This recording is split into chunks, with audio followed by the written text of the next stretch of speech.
Well, good morning, everybody. Welcome back to the show. How's everybody doing today? It's already Christmas week, and today we're going to talk about cool stuff. We're going to forget all about the reindeer. We're going to talk tube amps. We're going to talk signature gear drops. We're going to talk whether or not that neural plugin that John Mayer's been raving about deserves recognition. Is it gold or is it coal? Or we're gonna sound off on all that cool stuff. So welcome back, everybody. Welcome to the Addicted to Gear show. I've been away a couple of weeks now. It's already been weeks. Hey man, holiday season is a nightmare. Just getting things organized and time. So it's all good. I'm back, and I'm glad to be back. So welcome back, guys. This is show number 277. How have you guys been? I surely missed you guys. No Sunday shows is bad news. We need to catch up, guys. So before we jump into cool chats and gear talk and all that cool stuff, I want to know what you've been up to. And I know you guys have probably been eyeballing all kinds of deals. Probably picked up a few things in the last couple of weeks. Maybe eyeballing some new stuff to put under the tree. Maybe for you or for someone else. Well, let's talk about it. So before we start the show, I just wanted to say you have to be subscribed, guys. Don't forget. Most of you guys probably already are. But if you're late to the show and you're joining for the first time and you want to chat, you know what to do. So good morning, guys. Let's see who's here. Jack, good morning. Vox, nice to see you, dude. Wayne is here. MFN. I noticed that the YouTube titles on the names is kind of back to normal, but not really. Some of the names are still a little bit weird, but most of them I can at least recognize now. So Cool Tunes is here. Ken is here. Says Merry Christmas, Happy New Year to fellow Fredheads. Indeed. Christmas is only a few days away. It seems like it's still, in my mind, it's still far, but it's actually just around the corner. So we're just, getting to the beginning of the new year, and I hope everybody has, good health, happiness, all the stuff that counts in terms of what really matters. Gear is great, and it makes things a lot more fun, but it's not number one on the list per se. I know I shouldn't be saying that, but that's how I feel. So some of you have mentioned that you picked up a couple of new things in the chat at the beginning before the show started. I think Mark mentioned you picked up a new guitar. I believe you mentioned it was a Gibson Special Bob Marley version. Is that correct, Mark? Yeah, you're still not showing up as Gospel of Mark. That's true. Mark, you're coming up as Mark Johnson Jams now. So I have to get used to these new names. Paul Taylor 6689 says he picked up a Marshall DSL one head fairy Christmas present to myself. Is that fairy or Mary? Or fairy? The DSL Marshall amps are pretty cool. I think a lot of people opted for those Marshall amps when they first came out because they were a good deal. They weren't extra expensive. They were fairly affordable. They gave you that Marshall sound without necessarily breaking the bank, and there's plenty of those amps floating around the used market still. So if you're interested in picking one up as a secondary amp or maybe even a primary amp, depending on what you're looking for, those are always good deals to snag up. Mark says it's not a Bob Marley version, just looks like it. I know which one you're talking about, Mark. So P90's on that one, right? Yeah, that's nice, man. If I'm not mistaken, I think they even made an Epiphone version of that style guitar. I think. I'm pretty sure I saw them. Good morning, The Night. Nice to see you.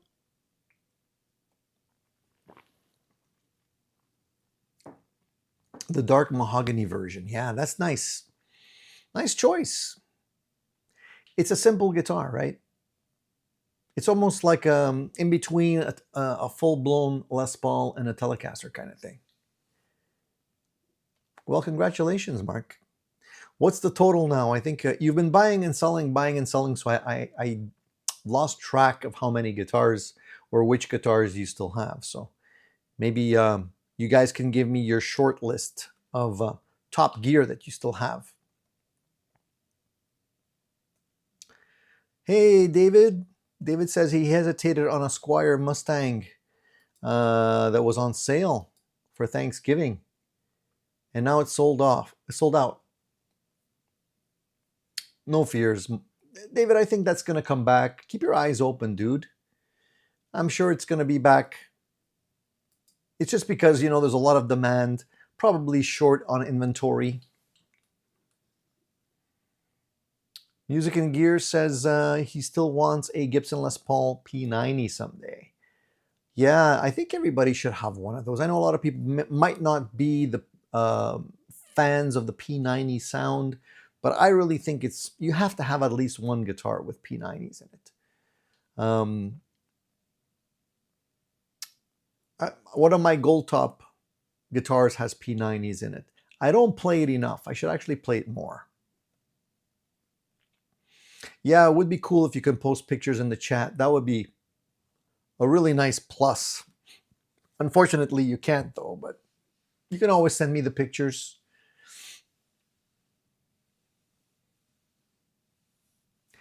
Profile Productions bought a Friedman mini amp on sale. It's funny because as I'm trying to find ways to downscale my rig, oftentimes you either have to go to a multi-effects unit, a modeler, if you want to get smaller and lighter, or you have to go to mini amps. And there's not a whole lot of mini amps that do it for me. Recently, I think you might have seen the video I did on that guy there. That's the Joyo Voodoo. Sorry, not the Voodoo, the Zombie.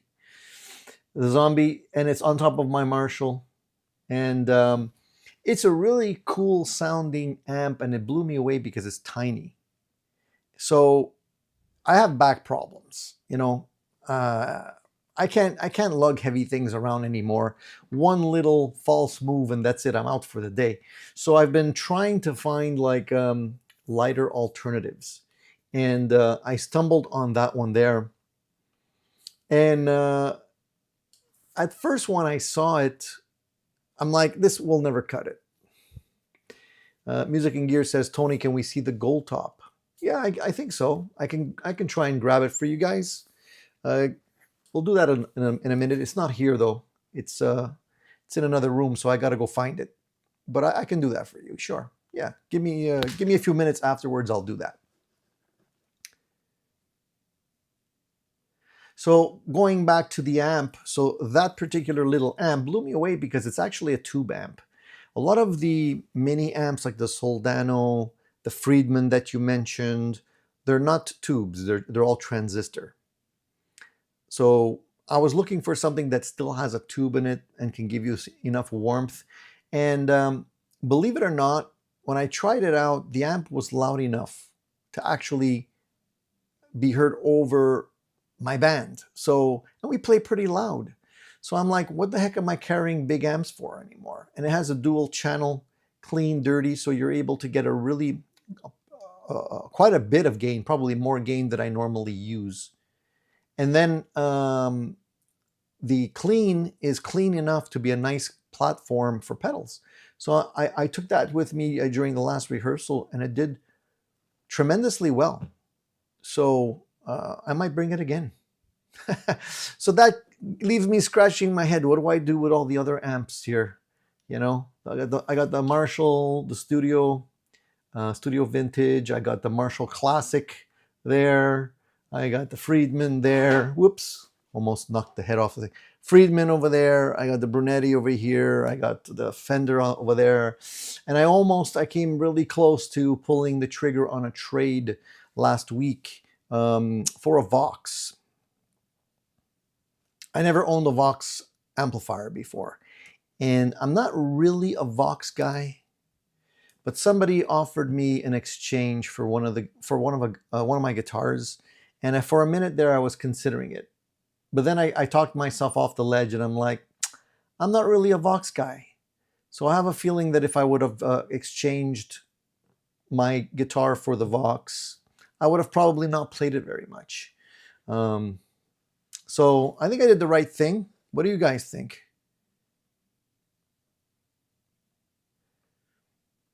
Tony, I messaged you the Les Paul on stage.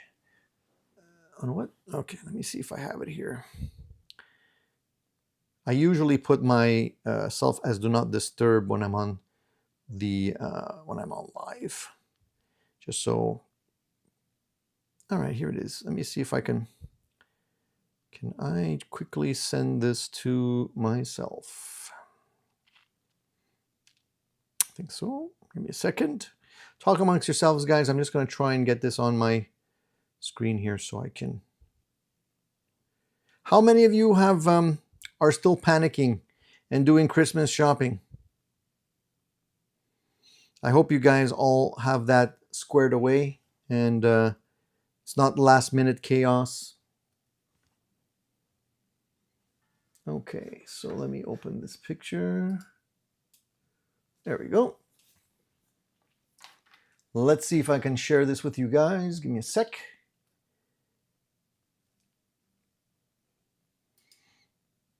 There we go. So there is the really nice, hold on. Can you see that? Oopsies. All right. Can you see that, guys? So that's Mark's really cool guitar. I like it. Very nice, Mark. Excellent choice in terms of color. I really like that color a lot better than some of the other ones. I know they had some of the, what do they call that? TV yellow, I think was one of them. Yeah, that's a really nice guitar. How does it play? Good choice, dude. Congratulations, man. Congrats. That is an excellent looking guitar. Were you able to see that? Yeah, okay, good. Because sometimes it doesn't work. For some reason, I share, doesn't work. Today's working. That's good. So what led you to go down the Gibson Special road, Mark? Why did you choose that one? Were you just running out of options? You had a whole bunch of other guitars already and you figured that one would be the one to go for now?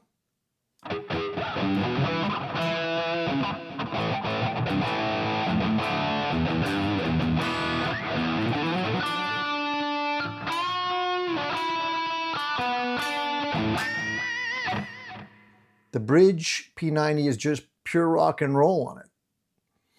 The P90's cut, right? They cut through the mix a lot better. How's the neck? I know the Bridge P90s usually sound pretty good, but how does the neck sound to you?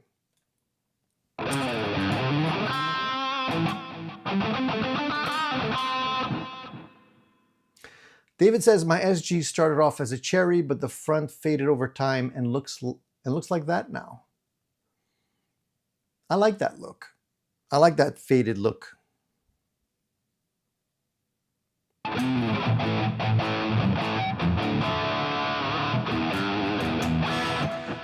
David's Music said, Tony picked up the Marshall 1959 pedal and it really does give you the plexi vibe. Tone and feel are great for that classic Marshall tone. Make sure you don't plan on high gain. A lot of people that pick up that Marshall 1959 pedal don't really need it for high gain stuff. I don't usually play much high gain. Like it sounds high gain today just because of this patch I have dialed in. But usually I don't play that much high gain stuff, super high gain anyways. It's nice to go there every once in a while. So Mark got lucky. He walked into a cool guitar store. They had it just in from an estate sale. Ridiculous price. My wife actually convinced me to buy it. Dude, Your wife seems like an angel. She convinced you to buy it. Can your wife talk to my wife?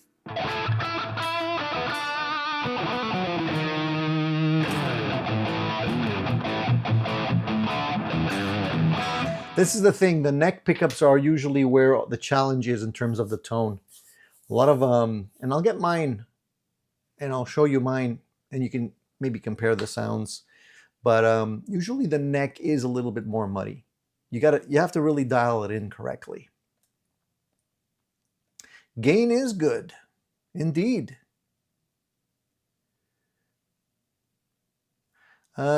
Shane says, Tony, I just spent $7 on a humbucker that was in a 1990s Charvel. Good purchase or waste of cash? Hard to say. I don't know. Was it an original pickup in the Charvel? Or was it swapped out? It's hard to find guitars that haven't been modified over time. Just because it came out of an old guitar doesn't mean it was still the original pickup. Maybe it was. How did it sound to you? Did you try it? $7, I mean, you can't go wrong, really, right? Even if it doesn't sound great for $7. Heck, you can't even buy a pack of strings for $7. So I think that's a cool deal. Eddie Jr. says, I put a brand new original Floyd on my old 83 Kramer. It's like having a new guitar. Yeah, I know what you mean. Eddie, you know, a lot of people spend a lot of money on gifts and all that kind of stuff and new amps and multi-effects units and guitars and all that kind of stuff. I like to buy the little things. Like, it makes me happy to buy little things that make a big difference, something like that. Because it's fun, you know, like you said, it can make an old guitar seem brand new again. And, you know, something that you've maybe shunned over the years and like don't play anymore, all of a sudden it's good again, you know? So yeah, I like that. That's a good choice, a good way of spending some cash. Like this Kramer, this old Kramer, it's old to me now, but it's not necessarily an old one. This is the specials that you can grab for peanuts. And I just put a wild tiger decal on it. And I put a Vega Trem on it. And I love this guitar. It plays so great. The only thing I noticed, I picked it up today, and humidity, guys. It's dry season. Please remember to humidify your rooms. I got to put the humidifier back in this room because it's too dry. I feel it. And I can tell because the neck on this guitar needs an adjustment now. The high strings are a little bit too high.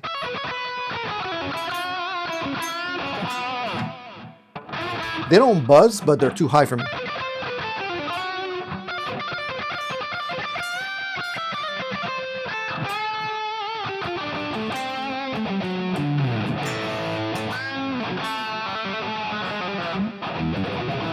The thing about the Vega Trem is it's so smooth.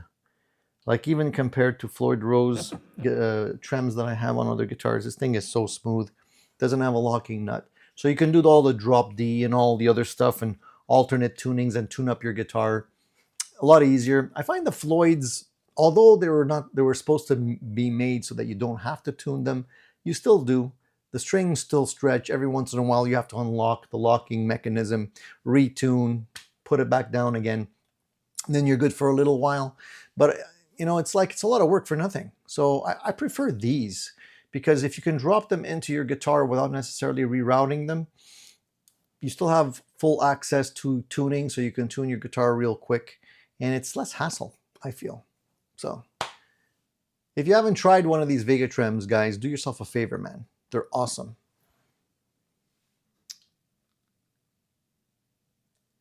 So Mark says, I thought about what if I swapped the neck P90 for a mini humbucker. Yeah, you can do that too. I think you just don't have the right P90 maybe. You can get somebody to wind one that has a little bit more bite and cuts through a little bit better. If you find the right one, I'm sure you're going to love it.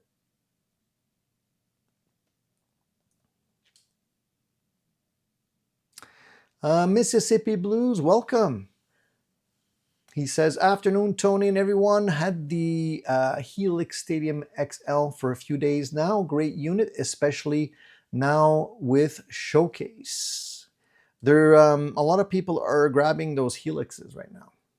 They seem to be quite popular. They're still expensive though. It's interesting because now that the Helix Stadium came out, Fractal came out with a very small version. I think it's the FM4. I think that's what they call it. Just came out, and you know, there's a lot of heated competition between all those multi-effects units. The Helix, the Kemper, Quad Cortex, Fractal. There's a lot of stuff happening right now. So it's getting a little challenging to make a decision. A lot of people base their decision on cash, how much it costs and which one is the cheapest, but that's not necessarily always the best option. So Shane says they're claiming it's the original. Hey man, I don't think you could go wrong. Try it out. Try it out. Your ears are going to tell you, dude. Put it in a guitar, let her rip, and then you can decide whether or not it's a keeper. But honestly, for $7, I think you came out on top. Danielle says, I still have my Godin 5th Avenue TL thin line P90s, hollow body. Friends hearing it, love it. Need to mention a Canadian built guitar once in a while. I can leave my expensive arch tops at home. Again, those Godin guitars are solid guitars. I unfortunately never owned one, but a lot of friends that I have purchased them. They claim that, you know, the way they're built, very solid guitars. It's a question of whether or not you like the look, the style, and all that kind of stuff. You don't pick a guitar by one element only. You know, it's not just look. It's look, it's sound, it's feel. It's the whole enchilada kind of thing. So for me, I've never really gravitated towards Godin guitars, but maybe eventually one might catch my attention. I don't know. Vox has an aquarium in his room, so he doesn't need any humidifying. I can feel the dryness in the air here. Yeah, I saw that, Paul. Paul mentioned that Harley Benton just brought out a guitar with a Vega Trem. I saw that. I think they had a video of that during the last event, which was the equivalent of NAMM in Germany. And I saw that on their wall when they were doing the rundown of their booth. And it's a great choice. I think, I don't know how much those guitars are going to be selling for. I figure the Vega Trem alone is like $300. So I don't know how much the actual guitar is going to sell for, but I'm a big fan of the Vega Trem.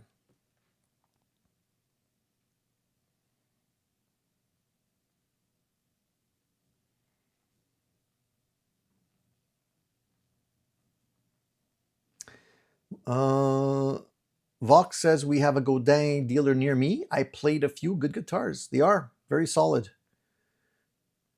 Very solid guitars, indeed. By the way, guys, before I forget, there's a poll question today.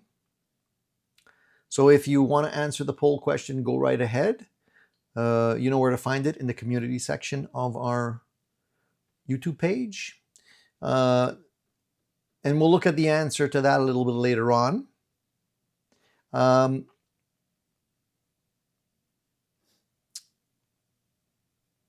Yeah, the Human Jones says, been noticing those Godin lately.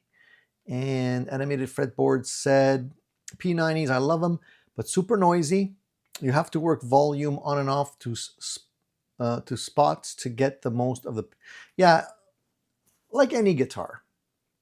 I think you have to understand that most of the tone can be controlled right from the volume and tone pot on the guitar. So many times we forget about it. It's weird because we spend a lot of money on gear, on amps and pedals and all that kind of stuff, and then we just take our volume, put it up to 10, leave it there, and don't touch it. But if you roll back that volume knob, you can get a lot more variation in the tones. And if you're limited to a certain degree, that's when it really comes in handy. And I noticed when I was playing the Joyo amplifier, the little guy I mentioned earlier, that guy, because the clean doesn't really clean up 100%, it's more like edge of breakup clean. If you want to get clean, you have to kind of roll back your volume and hit it very gently, and then boost it with some pedals, and you can get it into the sweet spot. So all that really teaches you how to play and really adjust all the dynamics from your guitar. And I think that's a good thing to learn.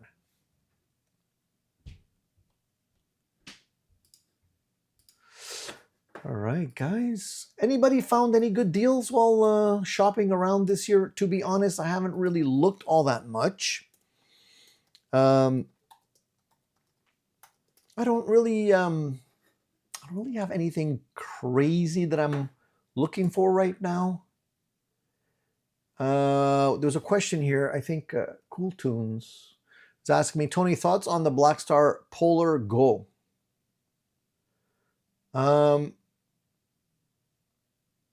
So this is I haven't really done all the deep dive on this unit, but what it is it's it's basically a little mobile-sized studio. And I'm all for stuff like that. I think I might have to check it out. I don't really understand the ins and outs of it. From what I understand, you can control this from your phone, from an app, which is something that I'm always a little bit reluctant to do, because eventually apps are not supported anymore and your OS doesn't support the app anymore, and then you're stuck with an expensive doorstop kind of thing, you know. I wish that wasn't necessarily the case, but apparently you can plug into this thing and you can record and you can save the recording and everything. I don't know how good this is for live scenarios. I'm looking for something that you can capture the room in. Like, this is good if you're plugging into it, but I don't think it has built-in microphones from what I can tell. Or does it? I don't know. Maybe you can tell me. You've probably done more research than I have on this thing. But I'm going to check it out a little bit more. It seems interesting.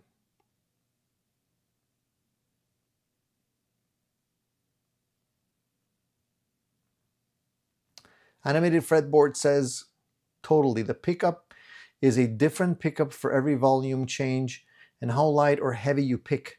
Its signal is U in volts into amps, into amp.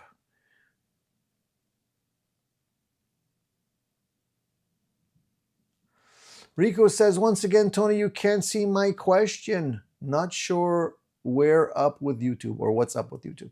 Well, I saw that one, Rico. Let me see.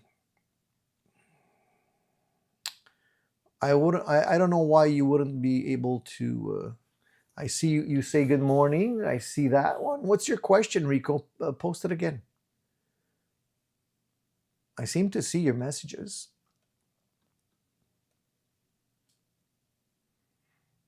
Try again, Rico. We're gonna see what the issue is here. There could be a sensitive word maybe that you're using that is being blocked for whatever reason.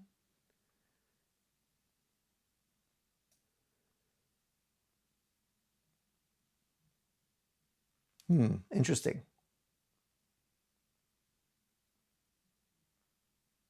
So Cool Tune says, yeah, it has built-in mics in stereo and input for an instrument. All right, I'll have to check it out. So I guess it captures the recording and sends it to the cloud, or does it have internal memory? I don't understand how it works. I'll have to check it out a little bit more. I'll get back to you on that one. Maybe someone else already tried that.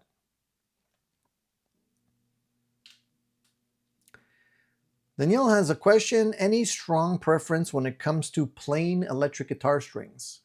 So materials, plating, coatings. After consulting chat with GPT, ordered some D'Addario plain strings to use with TI flats. In my opinion, and it's just my opinion, other people might have other opinions, I don't necessarily spend a lot of money on strings. Like I don't really like the coated stuff. Why? Because they're expensive and I'm cheap. No, that's not the main reason. That's part of it. But I don't sweat that much. At least my fingers don't sweat that much. So I don't really feel I need coated strings. Usually if you have very sweaty hands and fingers, then those might be worthwhile because they last a little longer, but they're almost like 3 times the price of a regular pack of strings. So they have to outlast 3 packs of strings, in my opinion, and I don't think they do that. And also, maybe they've gotten better over the years, but I've tried the elixirs and other brands as well, and I find that they become rubbery really fast. Like they don't tarnish as easy, but they sound rubbery like an elastic band very quickly. So I stick with Ernie Ball. I've always used Ernie Ball. I've switched a couple of times, and I do have the Dario strings. I buy those when I can't get my Ernie Balls for whatever reason, but I tend to go back to Ernie Ball.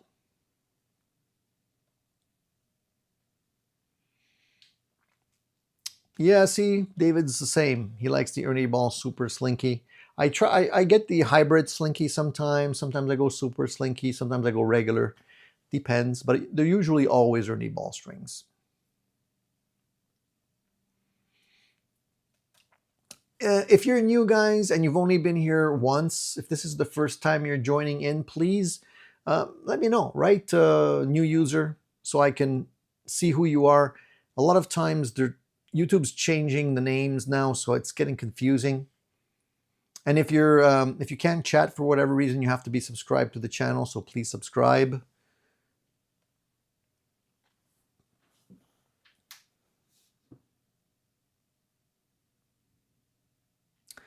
Shane says, when was the last time you changed strings on that Kramer? Long enough that I don't remember, Shane. It's been a long time.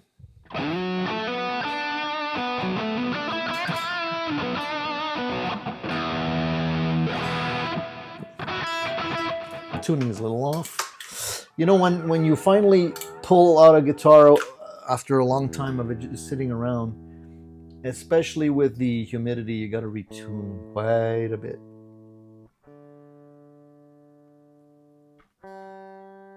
Wow, the G is always the one that's off quite a bit. I'm gonna go get the guitar with the P90s in a second, guys. What do I have here?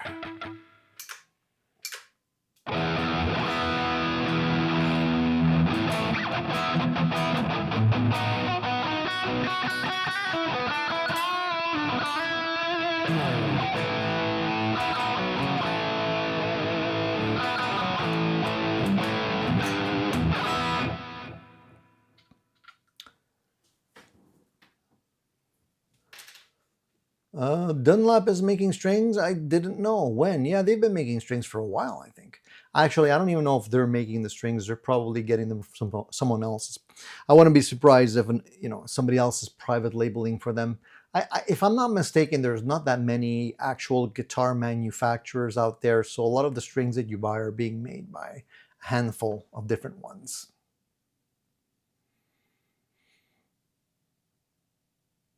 All right, so I was trying to see if we got a new message there from our buddy, but Rico, did you repost your message, dude?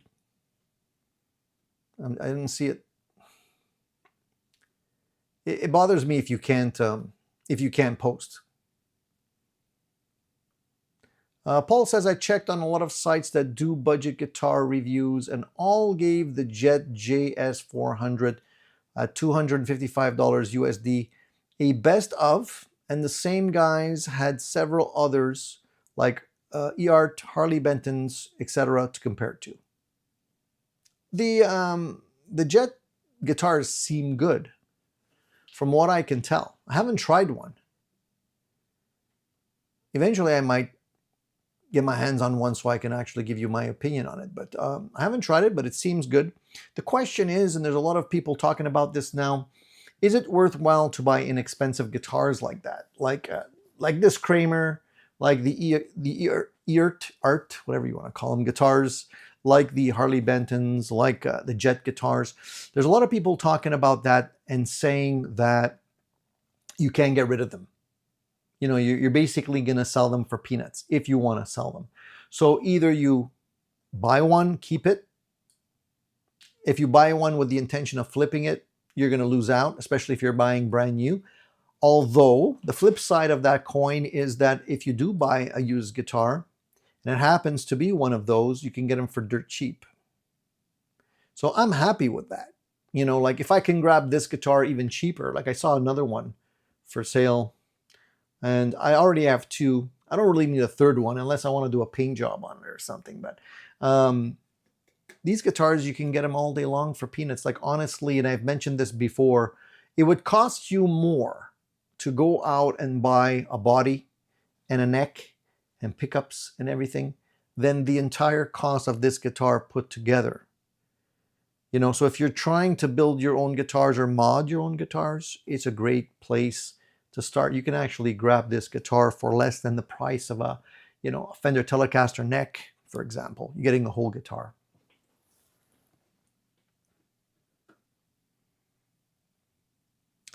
So Music and Gear says the Jet is good. Had so-so tuners, but everything else was good. Now, if it's just the tuners, that's an easy fix. Not a big deal. A lot of these budget guitars do have kind of budget hardware. So a lot of times the tuners are meh, pickups are like, and the bridge is like, eh. So, you know, you can keep everything else if the neck is in good condition and plays well, frets are good, and then just upgrade whatever needs to be upgraded. I kept the tuners on this guitar. I didn't change them. They're okay. They're fine.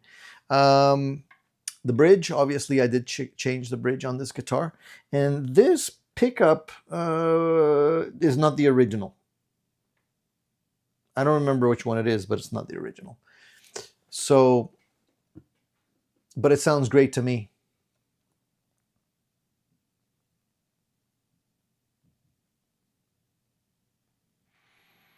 So I don't see Rico's message. I don't know what happened to Rico. Guys, if you see Rico's message, maybe you can copy and paste it in there for me. I don't know why I see it sometimes and don't see it other times. It's really weird. Oddball stuff. Guys, if you don't mind giving me a thumbs up, I would appreciate it. We got 44 people here. We have 18 people that gave me a thumbs up. I'm about to go get the guitar with the P90s. I wanted to talk about a couple of interesting things. I saw that Fender has released a Tom Morello Arm the Homeless Strat replica. What do you guys think of this? Is this something that is throwing gas on the fire in terms of maybe your itch for buying something new? I don't. I have no desire to own a guitar like that. What do you guys think? Is this something that you would end up maybe buying? They're not cheap. They're like over $2,000. So it's weird that they're selling a guitar that has, you know, Arm the Homeless on it, and they're selling for over $2,000. But maybe if you're a big fan, you would want to grab one of these. I don't. I'm not interested. Convince me, guys.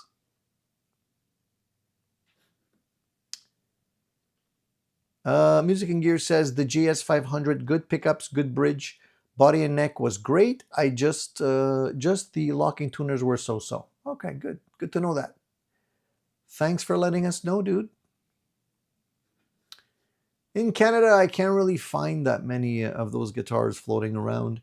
There's a lot of guitars that I guess still due to the tariffs and all that kind of stuff, sales are plummeting, unfortunately. And there's a couple of, I'll talk about it in a minute. There's a couple of things that I've heard that unfortunately is quite sad. I'm not saying it's only due to tariffs, but I'm sure the tariffs don't help.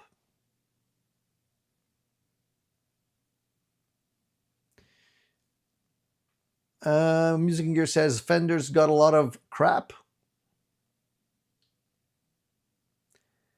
Crap over that. Why? I don't get it. I don't get it either. I mean, maybe there's fans that want to have that guitar. I don't know. I never understood the whole concept of artist series guitars. Like I'm not necessarily looking to buy an artist series. Like it doesn't have to have somebody's name on it for me to want to buy it. Actually, it makes me want to buy it less. But if you can give me a guitar that has the same specs without the artist's name on it, then maybe I'd buy it.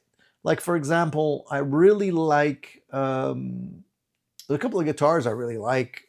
One from PRS. Obviously, I've been talking about it for a long time. I have a couple of PRS guitars. But if there's somebody's name on it, like I don't want to pay extra because somebody's name is on it. You can give me the same specs. That'd be cool. But I don't need to have somebody's name on it. Like the Mark Tremonti guitar, PRS. Love that guitar. I'll probably never be able to own it. It's just too expensive. I mean, it's the price of a car practically, a used car at least. And, you know, I wouldn't necessarily want to buy it because his name is on it. I like it because of the specs. So, you know, why do I need to pay $8 grand, $9 grand for a guitar because it has somebody's name on it? You know, like the David Gilmour guitar, for example, David Gilmour Strat, Eric Clapton Strat, Jeff Beck Strat, all those Strats that they released back in the day, those are cool guitars, but I just don't like the name on them.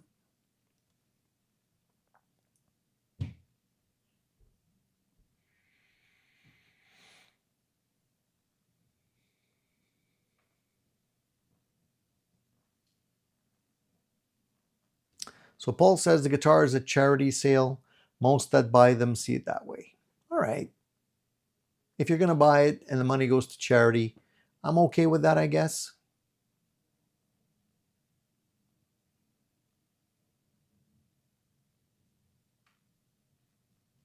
Animated Fretboard says it's all crap unless you pay $5,000. That's the deal. Make a $5,000 guitar for $150. Maple hardwood, alder, mahogany, ash. These are cheap woods to buy at hardwood. At hardwood, what a custom shop is made of. I think I understand what you're saying. And I think we all feel the same way. Like prices keep going up. We want to get more value for our money. So do you have to pay $5,000 for a guitar that, you know, in terms of materials, you know, like for example, like Fender is a perfect example because there's not that much more that you get into a guitar that it's a custom shop or a signature series. It's basically the spec. So in terms of guitar, actual physical, what you can touch materials, it's pretty much the same as any of their guitars, right? I mean, the materials could be better quality, yes, but in terms of how much is required to build a guitar, it's all the same. So when you actually get up there to the custom shop and the signature series, it's a question of specs. And, you know, it's like, I can basically explain it like stereo equipment. You know, speakers, for example. You get good speakers, really good speakers, and then if you want to have really, really good speakers, the price goes like this, right? But it's all R&D, it's all in the manufacturing, it's all in the specs. It's not that much more in terms of materials. So they're making a lot more money with the same amount of, let's say, effort. Everything's made with CNC machines these days, not like hand making guitars that much anymore. So at the end of the day, Fender just plugs in different specs in their CNC machines, cuts the necks slightly different. Bodies don't change all that much, give you different pickups, maybe different wiring configuration, and voila, you have a $5,000 guitar, which would have normally maybe cost them, you know, everything in. Like I would be surprised if they're spending in terms of labor and everything, over $300 on a guitar to put it together. So a lot of it is profit, a lot of it's marketing, a lot of it's perception. But if that's what you want, that's what you're looking for, it's all good, man. It's just a question of, you know, At a certain point, the returns become a little bit less interesting. Animated Fretboard says, if you're a player and you found the guitar, it doesn't matter what it is. If you wail on it, you're there. That's exactly right. It could be anything. It could be a very inexpensive guitar. And if it makes you happy, makes you smile, then it's the guitar. Human Jones says, my 15-year-old Fender Frontman 212R amp shot me the ghost this week, replaced it with a used one for $200. What happened?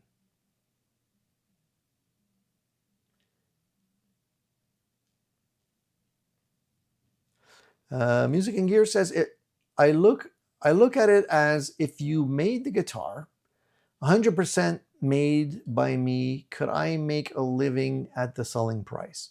If I can't, I get it. Yeah, selling price is a whole different thing. You know, if you're building a guitar from scratch, you're hand making a guitar, you can't build a guitar and still make a living for like less than $2,000. And that's if you move really fast. So I understand that aspect of it. But if you're putting together thousands of guitars, you have people doing this all day, CNC machines, everything is like, grab it out of a bin, put it together, out the door. Yes, there's quality control, that kind of stuff. But overall, the guitar doesn't change all that much.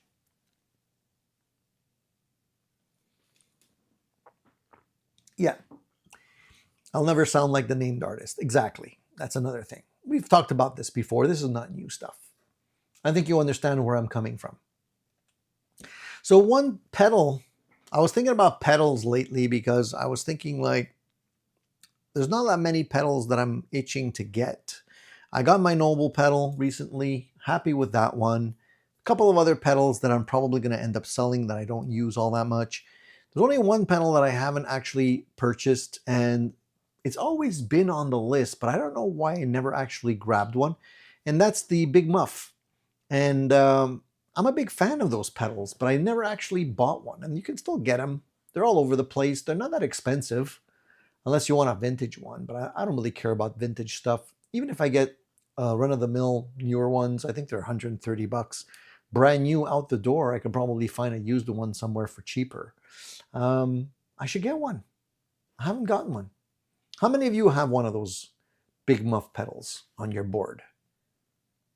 It's something that it's a good sounding pedal. A lot of people talk about it, a lot of people rave about it, and I've never owned one, ever. So I think this year, 2026, might be the year. I don't know. What do you guys say? Is it worth it? So in terms of what we were talking about earlier, less expensive guitars, a lot of these less expensive guitars are still dominating the market, even though we're talking about the fact that you can't really resell them all that much for much money. But I think if we look at the breakdown in terms of guitar sales this year, I believe that a lot of these budget guitars were in the top 10. Like I'm looking at a guitar sales breakdown here, and this is for 2025, and Harley Benton is in the top, is actually the top 4. So top 4 positions, all Harley Benton guitars. That's surprising. Now, I don't know if they're talking about budget guitars only, but I can see that out of the list, they're almost all Harley Bentons. So I'll Harley Benton ST20, number 1. Harley Benton ST20 HSS, number 2. Harley Benton T-Style, which is a Telecaster, number 3. Harley Benton ST Style guitar, number 4. Then finally, a Squier Sonic Strat HSS configuration comes in at number 5. Epiphone Dave Grohl in Felon Blue, 6. Then an Ibanez, the GRG 121DX, number 7. Harley Benton again, number 8. Harley Benton again, number 9. Harley Benton again, number 10. So what does that tell you? I think a lot of people are happy with more budget-friendly guitars, and I understand that. Like, why would you want to spend a lot of money if you can get, most of the way there with an inexpensive guitar?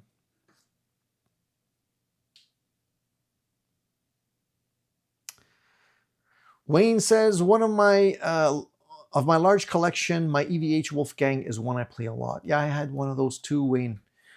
Great playing guitar. I like that guitar a lot. Let's see. Steven says, my first pedal was a Big Muff back in '77. Wish I still had it, but they were huge back then. Yeah. So that's one person. Tony, what do you think of Hofner going into insolvency due to the tariffs? Yeah, I read about that, man. That's a sad story. Yeah. I don't know if you guys know this. Maybe I'll share the news. It's sad. So Hofner, you guys know the brand probably by the fact that Paul McCartney uses this. This is the Paul McCartney violin-shaped bass. That's a Hofner. It's been around for a long time. It finally filed for bankruptcy recently. This is 70 years after the German company started selling electric bass guitars that look like that violin guitar or bass. And so, Paul McCartney has been playing that. It's become iconic because of that. And you'd figure that a company like that would be around for a long, long time, but unfortunately, it isn't. So they filed for bankruptcy, and now we're not really sure what's going to happen next.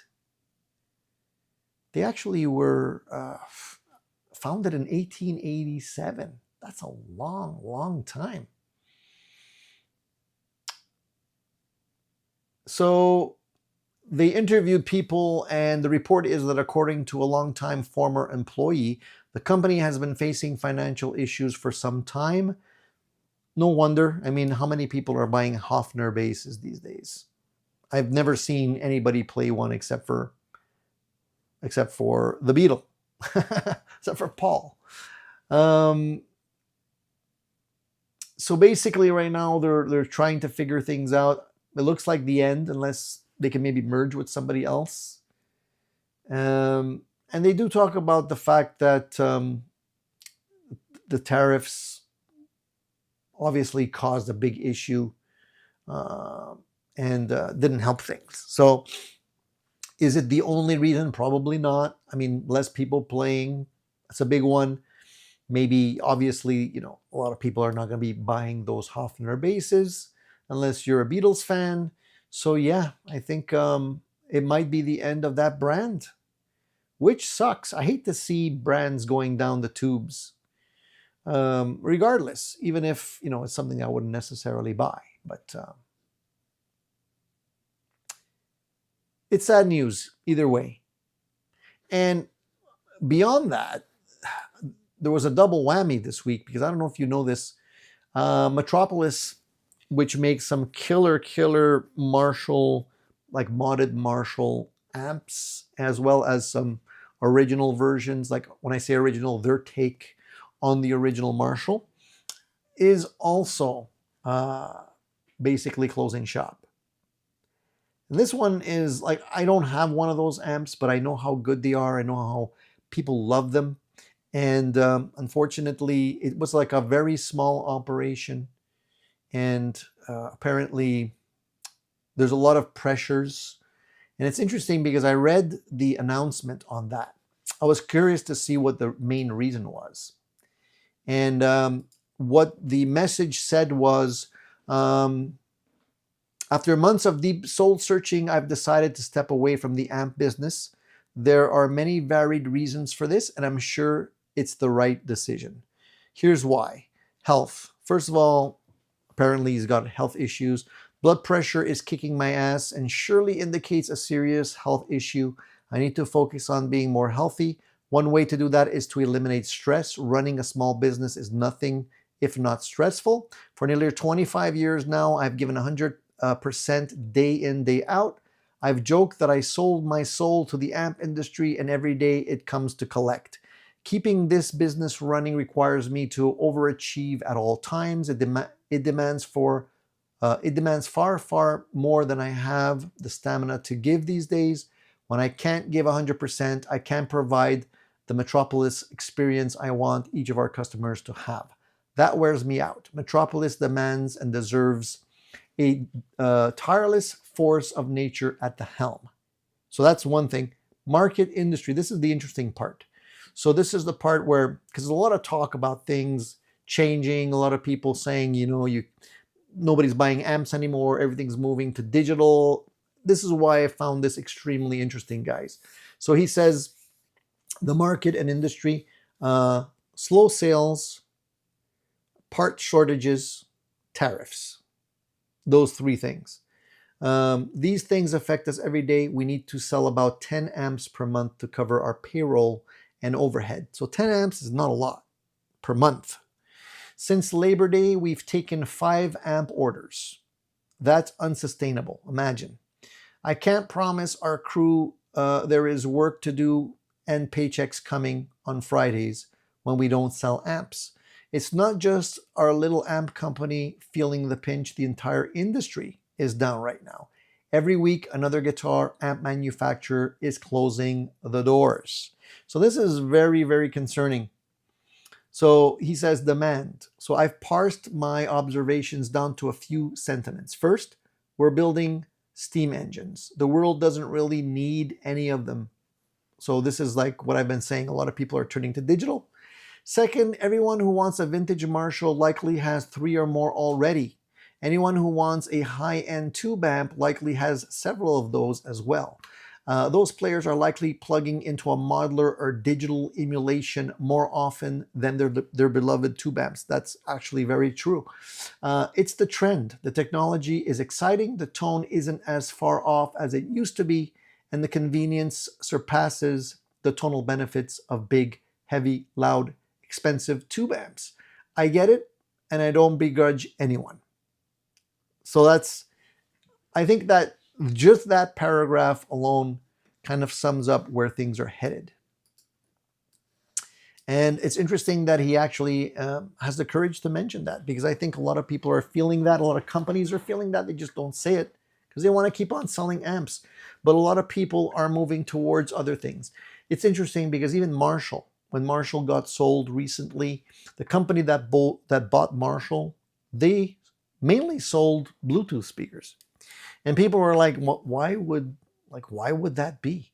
Because a lot of people, unfortunately, are moving to that realm.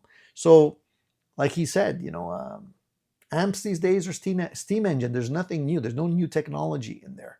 And we think that a lot of these boutique amp builders are selling hundreds of amps per day or per week. That's not the case. So it's a challenge. So how does that make you feel? I mean, that makes me feel pretty shitty, actually, because I love amps. I love amps. I love the new technology. I'm not biased one way or another. I just like what sounds good and makes my life easier. If I can get more sounds for cheaper money, that's cool, as long as it sounds good. I'm wondering what you guys think. So Animated Fretboard says, tube amps now is like owning a muscle car. They are made with newer parts, not as old and costly to keep running. Yeah, they are costly to keep running. Have you seen the price of tubes lately? Blew my socks off. Hey. So Shane says Rico B did have that issue, didn't solve it, just went away. So are you trying to help Rico? Rico, I see your message here. I have the Made in Japan Wolfgang special as well. Fit and finish is awesome. So I'm seeing your messages, Rico, here. I think I remember in the past you had issues when you post a question, comment, but it wasn't showing up. What did you do to fix this? But I see your comments, Rico. I don't understand. You can comment, but you can't comment. I don't understand. Just repost it, Rico. Repost it, man. I see it. Maybe Rico's just playing with me. He's keeping me on my toes.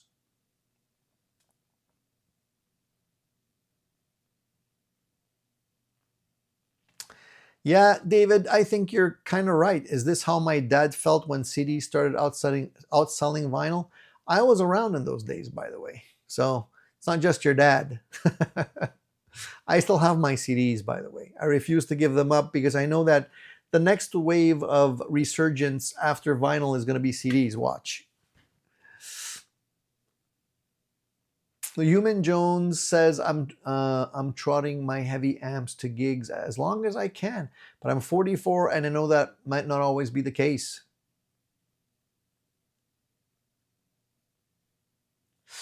I do think that we are over exaggerating things. I don't think amps are going to disappear tomorrow. I think they're going to be around for a long time, but we're going to start seeing hybrids. We're already starting to see that now. The rev amps, for example, they're building in technology. They're building in Bluetooth in there now. They're building in all kinds of stuff that you can connect via not USB, but yeah, USB. That's true. You can actually do USB connections these days to make it easier to record and all that good stuff. So, they're going to evolve, which is not necessarily a bad thing. So Rico says, Tony, I've asked a question a few times, but you're not seeing it for some reason. I don't get it. Rico, I see your comment right now. Why wouldn't I see your question? Is there a word in that might trigger some kind of blocking, or I don't know. Can you rephrase it maybe? Maybe pay attention to what words you're using and see if there's anything in there that might be blocking it for whatever reason, because I see your comment right now. I don't get it. I don't know why it would be selectively choosing to block out certain things when I can clearly see your message right now. Boop. That's a new one for me. All right, you guys, somebody wanted to see the gold top, so I'm going to go get it. If you don't mind talking amongst yourselves for a couple of seconds till I go find it in the other room. Rico, there it is. Tony, have you used any of the Veloton pedals? I see they put out a GT50 that looks interesting. I have tried Veloton, and I'm going to be trying the GT50 shortly as well. That is something that is on my radar. Hopefully, I'm going to be able to get one soon. It looks very interesting and cool. I like the Veloton stuff. I think they work really well. So I saw your message, Rico. Yeah. Music and Gear says, thanks for the show. I always enjoy coming and chatting with the group. I need to get back to work. Thanks again. Hey, man, thank you for dropping in. I appreciate it. Have a great Christmas, by the way. Christmas is coming around the corner. The next show, will that be, let me look at my calendar here. We're the 21st. Yeah, the next show is after Christmas, 28th. Many of you might be doing some Boxing Day shopping.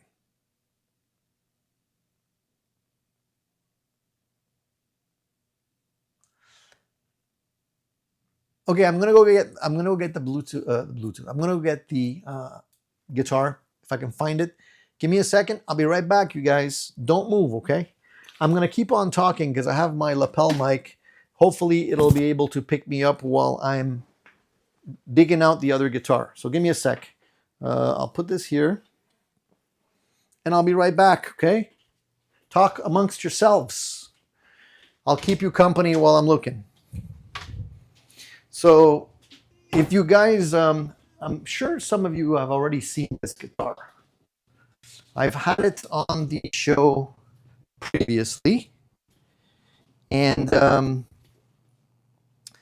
I know that I've talked about it a few times. I've showed it a couple of times. No. Okay, I think I know where it is.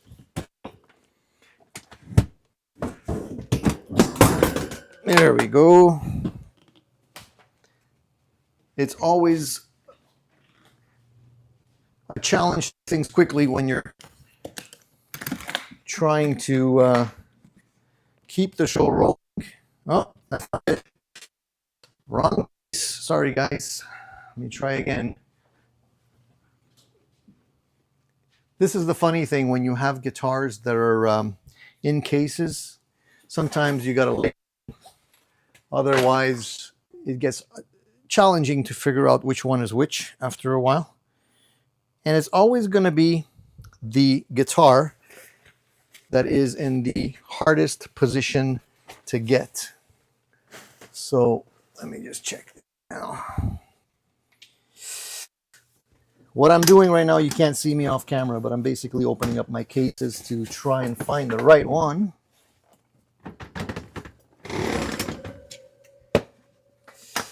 I'm hoping that I landed on the correct one.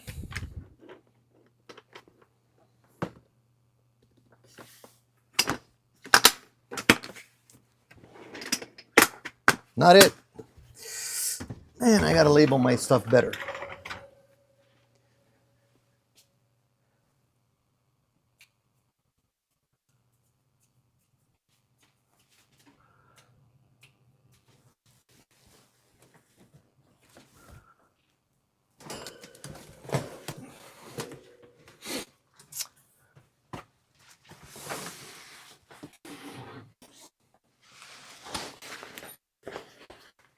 How many of you guys have a gold top out there?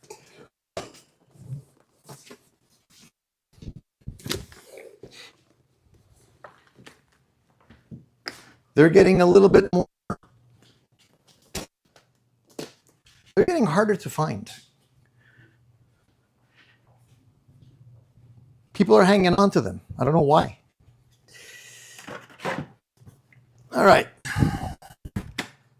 Third case.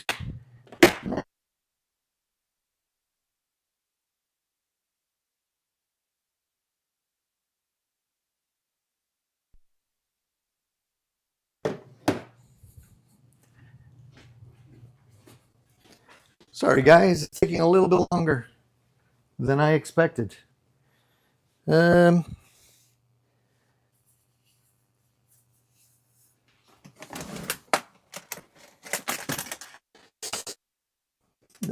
it. Oh, there it is. It wasn't labeled and in front of my nose all this time.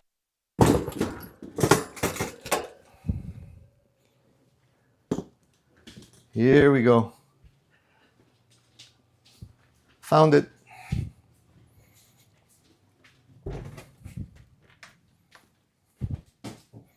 Sorry guys, that took me longer than expected. I think I got the right one. Let me see. Let me take this out.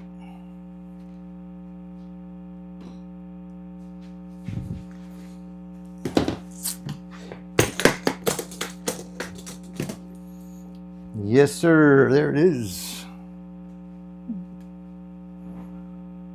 Huh. I don't know if you guys could have heard me when I was talking just back then. Did you guys hear me when I was talking? I don't know if my wireless picked up. Took me a while. Okay, here it is. This is the guitar I was telling you about. P90s.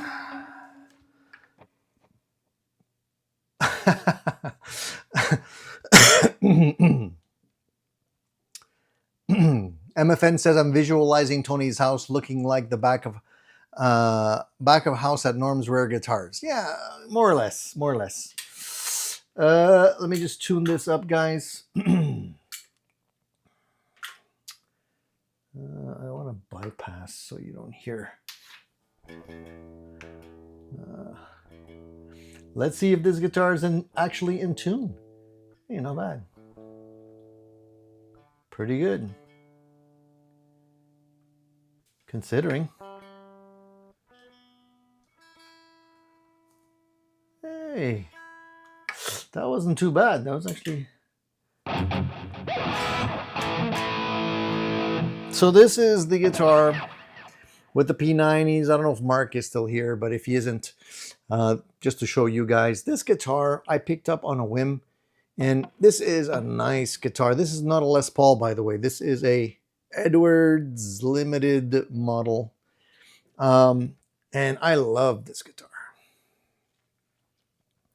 I've always wanted a gold top with P90s, and when this one came up, I didn't even have to play it. I already knew it was going to be good. What's the cost of this model? I have no clue, man. I bought this. The guy who sold this to me, I don't think he realized what he was selling, because I think I paid $800 for it. But I don't think they're $800 anymore. Let me see here. I'm going to do a quick.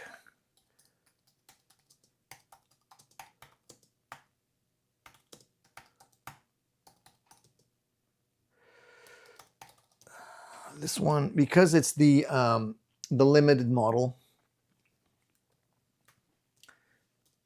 I don't even know if they're still selling them brand new anymore. This is a Japanese model, by the way. I did a full review on this, guys. If ever you want to find or look at that one, I can put the link here. Let me just, I'll put the link in the chat so you guys can watch that later. This is what you need to search for. I put it in the chat. Hands down, this Edwards is the best gold top I've ever owned. That's the title of the video. So if you want to watch that video, you can. Okay, on eBay, actually, yeah, I don't see these.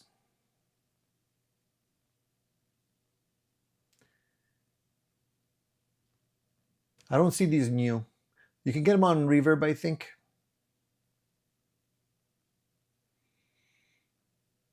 And what I'm looking at here, I think like pre-owned versions. I don't even know if it's just the limited model here. I can see pre-owned for about, I would say, 1,000 US. The Japanese model, yeah, it's about 1,000. Well, there's actually shipping involved here, so it's 1,200 plus tax. That's US. So Canadian is quite a bit more. Yeah, about 1,300, I would say, 1,300 and up.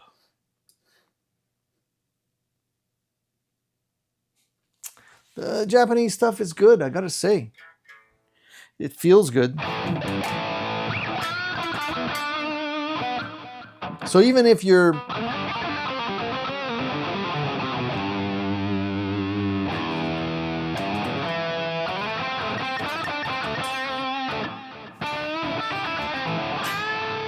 would I sell this one? No.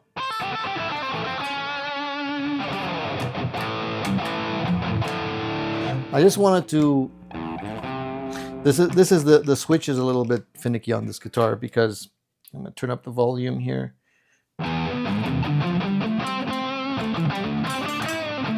So that's the neck.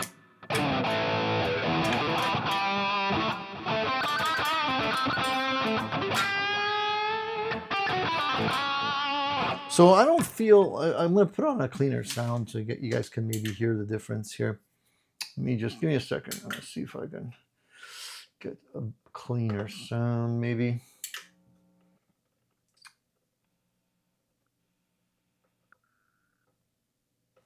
Just a clean sound.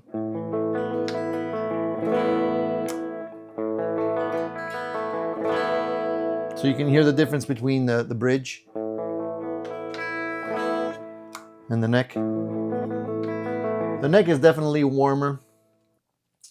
Let me try and get something here.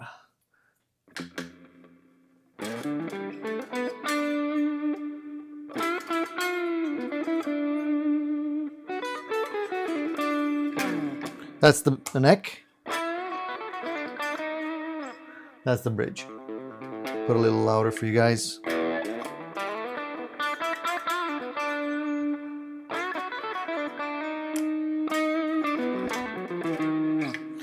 So I do like it when there's a little bit more bite.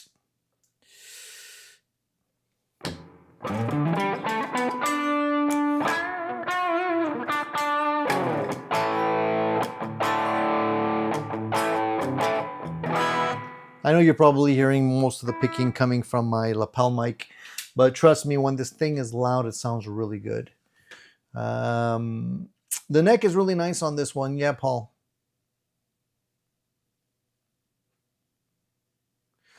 This one is not fat at all. There's a couple of people comparing these and asking like how they compare to the real like R6 guitars from Gibson, stuff like that. I don't really like to compare because I don't really think it's a fair assessment. Um, but it's a very nice guitar. And if you guys pick one up, I think you'd be very happy with it, depending on what you're looking for. Even the the pickups sound great. The neck sounds fantastic. I like the P90 flavor on this guitar. It really delivers, really nice.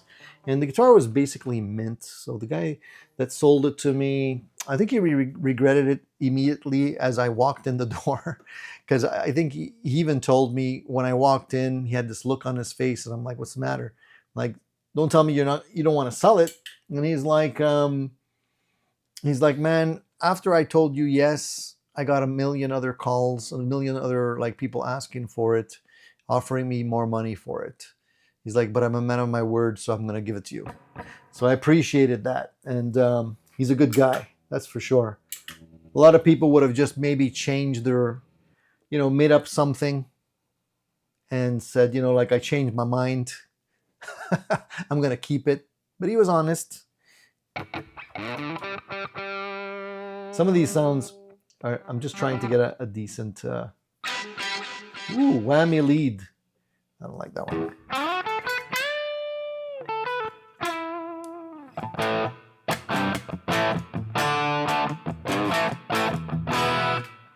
So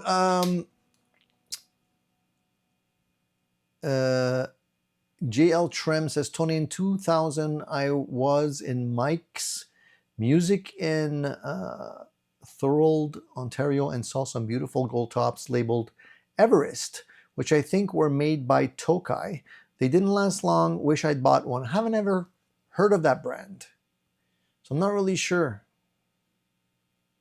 Huh. Profile Production says I have a Henny Burst Gibson with P90s. And Nella says I have two made in Japan Fender Telecasters. They're so well made, beautiful guitars.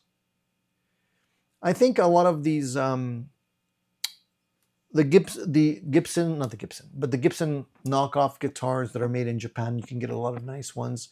The Tokais I rave about all the time. The Edwards is a nice one too. If you can get a made in Japan guitar of any sorts, they're usually very good. At least they're built very well. You won't have any issues with the build on those guitars, that's for sure. As far as the look, sound, and all that other stuff, that all depends on what you're looking for. But I'm very happy with, I don't think I've ever had a bad Japanese guitar. They're all really well made. Mean Gene says, is Tokai still around? Yeah, they're still around. And that's the unfortunate thing. You can still buy brand new Tokais. Not here, though. Not in North America. But you can get them in Europe. Some of them are beautiful. I've been eyeballing a couple of those guitars. You can get them in places like Italy and Europe. But they're not supposed to ship to like Canada, and they're not supposed to ship to the US.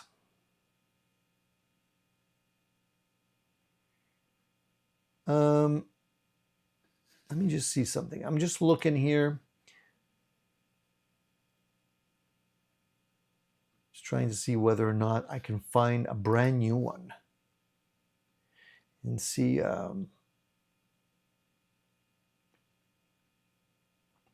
A lot of people ask that question, like, where can I get a guitar in Canada? Where can I get a Tokai guitar in the US? A lot of times you have to resort to eBay. That's the only way. You got to go through eBay and look for a Tokai. Or you have to have someone maybe import them for you. We have our buddy here that lives in Japan, so he can be our mule. But I have come across new Tokais in UK, I think it was. I'm just trying to see if I can find that website again.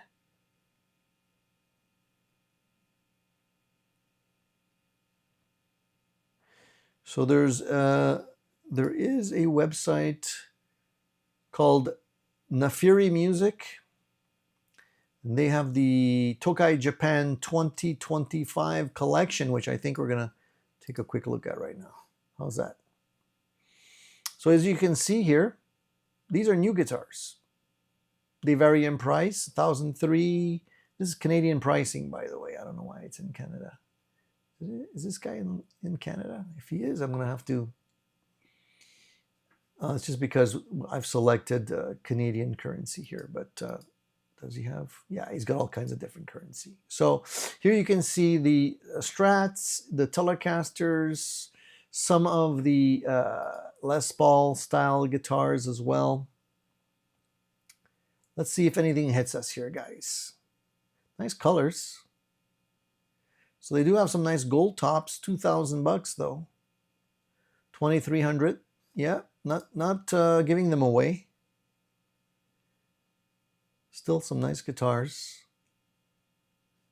Not that many Les Paul style guitars here. I wonder why. Ah, there's a nice Black Beauty. 2006. Ooh, that's a nice quilt top. Purple. I don't know about, I don't know if I'd go purple, but heck, that looks nice. That would stand out. Very nice looking guitar, by the way. All right, purple, huh? How many of you would opt for a purple Telecaster? You got to be confident if you're going to be going purple. Like this one here, Candy Apple Red with P90s. Hey, that's a nice looking guitar as well. Huh, that's nice. I don't think I've ever seen a nice Candy Apple Red Les Paul or Les Paul style guitar like that. Oxblood is classic. Yeah, a lot of people do like the Oxblood version. See, they also have the SGs, SG style guitars. So as you can see, they don't have that many standard like Les Pauls with sunburst, silver gray. Interesting. Yeah.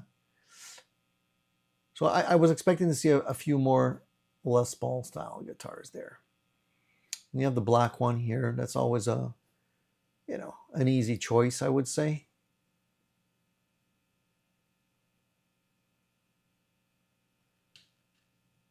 Yeah, with the block inlay. And it says Tokai lacquer finish. So it's lacquer, it's not poly. Looks nice.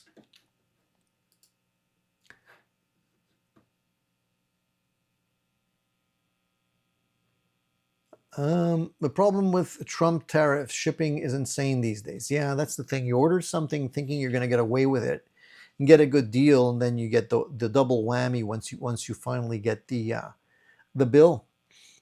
Stuff that's made in China is being tariffed at 100%, guys. So you're going to pay double if you're in Canada. So forget that.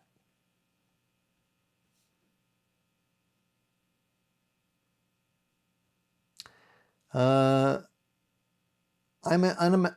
American. The only time I ever saw Tokais was in Canada in the 90s and early 2000s, not anymore. They're still floating around. You can get them on the used market. But if you spot one, you got to snag it pretty quick. They go pretty fast.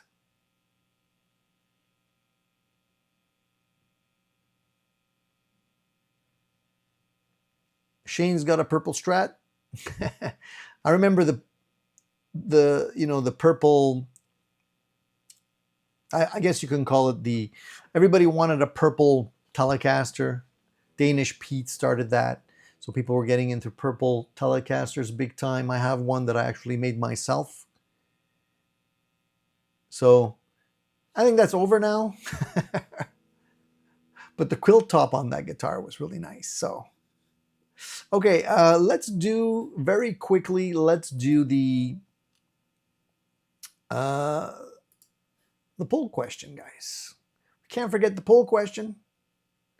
So let me just get in there, grab that for you guys, and talk about it.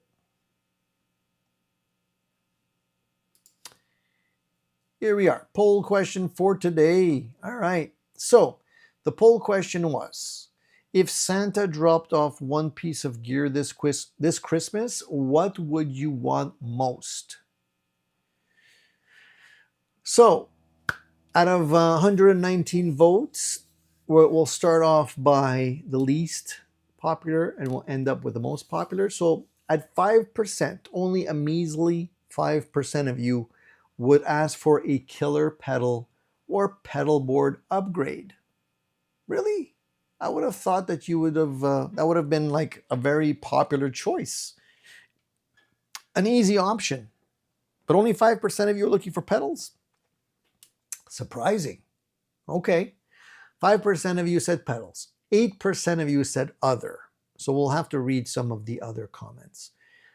Next, 29% of you said a new amp or amp modeler.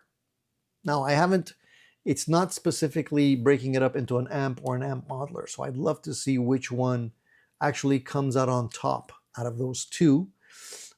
I'm thinking maybe the split would be 50-50. I'm not really sure. That would be interesting for a follow-up question, maybe. And overwhelmingly, the majority of you said, 59% of you said that you want a new guitar.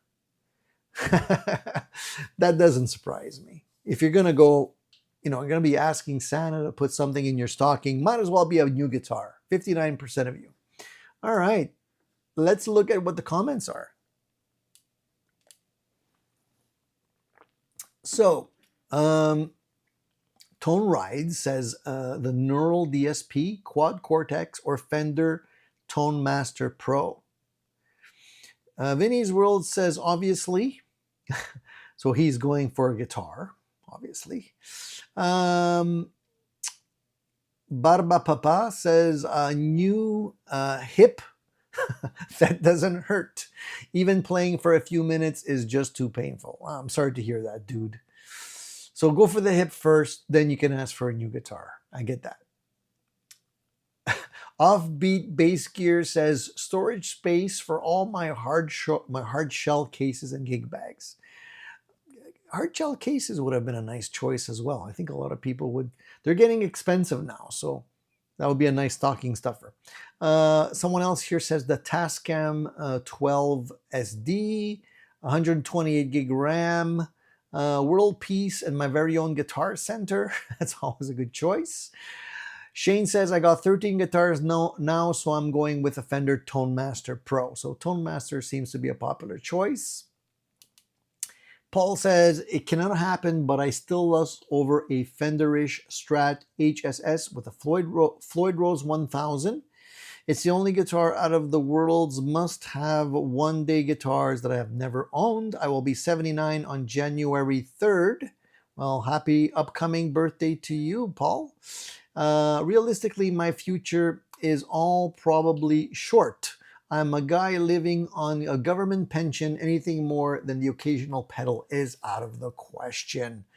But you can still find yourself a very nice HSS Strat, I'm sure, Paul.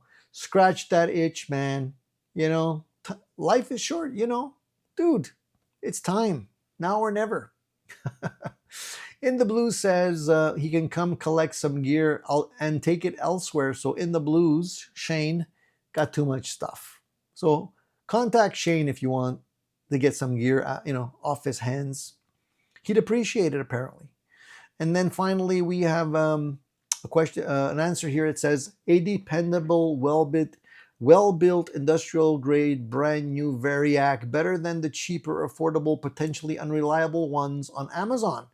For use in the UK, recommendations very welcome, thanks. Why? I've been advised I need a good quality Variac to safely power up all my valve amps, which have been held in storage over the past 5 to 15 years before I before I can decide which to keep and start using regularly again. So that is a nice a nice tool to have at your disposal if you have a wide, varied collection of amps.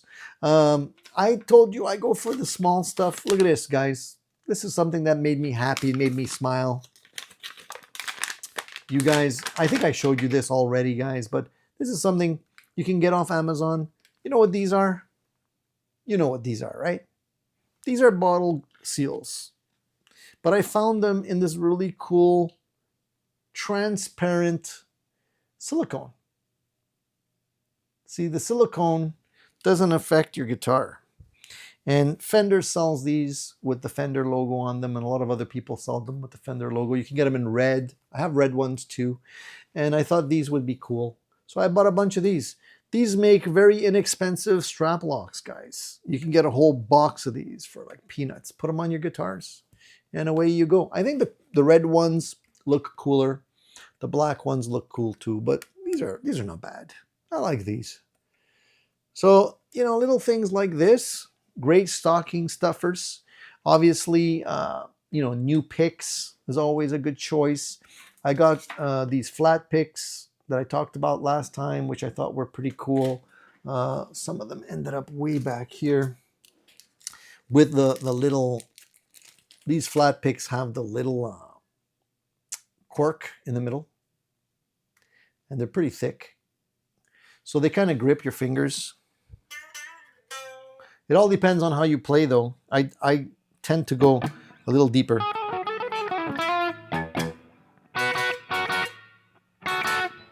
So it kind of snags the cork. I actually go deep enough to snag the cork when I pick. That tells you something. So, or you can get one of these, which is a little, this is a pick that is made out of a animal horn. It's got a little divot in the middle. Size of a jazz pick, just maybe a bit thicker. I like these a lot. Anyways, little things like that, man, they'll make you happy and you don't have to blow the bank, you know. So that's it, guys. I think we're going to wrap it up. I've been talking for an hour and a half. I do appreciate you guys stopping in, especially since we haven't had shows regularly over the last 2 weeks. I'll try and keep it running. But next week, it's going to be up in the air, guys. The 28th, we're going to try, okay? Because it's right after Christmas, just before New Year's. I know you guys are probably going to be still hungover by then, but hopefully we'll be able to squeeze another one in before the new year, because it's coming fast, guys. So I appreciate you guys tuning in today. You made it a lot of fun for me. Please give me a thumbs up on the way out if you haven't already. And if you have any questions that I haven't seen or maybe answered, unfortunately, maybe I missed it and you want me to answer it, put it in the comments, put it in the rerun.